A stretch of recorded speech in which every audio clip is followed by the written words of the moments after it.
mayam aku guru na kore chachila o. Aigi khodom bi asina thinna mafam da noi loi ek to badabani. Asida sazalo.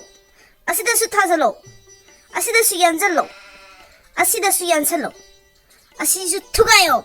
Asida su yungzalo. Asida su yanjalo. Asida su thugayo. Oza loijare. Icha ngasi lo shalashiko.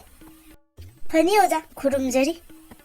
Aigi satra mayam si loina bada aidi tumba am sangre amta pena tum thogi ngasidi.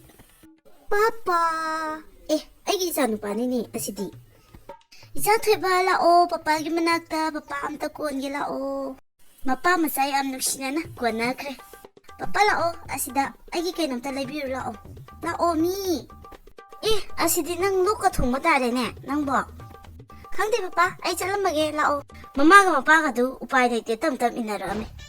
Ice cream yonduna oza kai tawsige karamba ice cream lawsige masu khudum bidu hek thilore sidagi nu pas na sare ba ice cream je hek pibiro mai satram laga ice cream chabu nu pa do mamit da cha